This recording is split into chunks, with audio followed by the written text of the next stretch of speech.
Hello, today we're going to talk about the canonical modal structure. So what basically is a canonical modal structure? The structure model provides a standard way to organize and relate facts that we encounter and the models we build. But not always these models cover the whole CMS, which we call in this presentation, but most of the projects have bits and pieces that follow the canonical modal structure. And the essence of this modal structure is the modal range from abstract to concrete.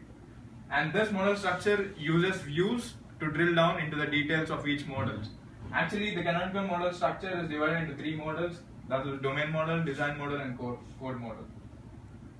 And the first thing which we're going to talk about is the domain model. It describes the truth about the verbs that are relevant to the system. And for example, you can see in the INSER system, which is given in the textbook, the relevant truths which may include definitions of important types like adds, contacts, and the relationship between adds and contacts. And the domain model is not under our control because that is the biggest disadvantages with this model, because it varies from type to type. And then second thing is the design model. It is contrary to the domain model because the design model is actually it's under our control and it has a partial set of commitments. And the design model is designed in such a way that it has two levels of models called as boundary models and internal models. However, the boundary models it tells you about the publicity visual interface, and the internal model describes the internal design. And the code model. The code model is actually either the code of the implementation of the system or the model that is equivalent to the system.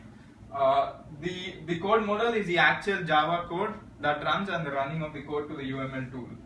And the code model completes a set of design commitments, and that is sufficient to set to execute on a machine.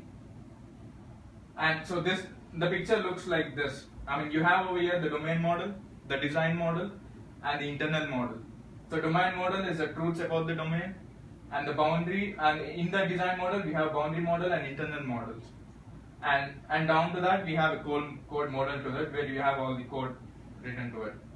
And what is the relationship between the refinement and the designation? So designation is a relationship that enables you to say similar things. Okay. So using the INSER example, the domain model describes the domain truth and such as people, building of network of contacts, and companies and posting ads. So using this designation relationship, these truths are carried into the design. So the diagram looks like this. You have like a domain model to it, and then INSER design model, where so here it tells you about the job contacts, and then you have a designation line to it, and then we relate this INSER design model to the jobs and contact types. And the last thing is refinement. So what is refinement?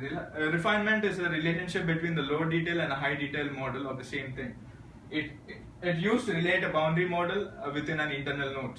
And it is useful because it decomposes into smaller pieces, and then maybe in the contract sometimes the decomposed pieces can be created into one piece. And the diagrams look like this. You have the INSER design model here, and then the refinement thread. So INSER design model have the jobs and contract types, and it has the refinement structure elements to it. That is it. Thank you.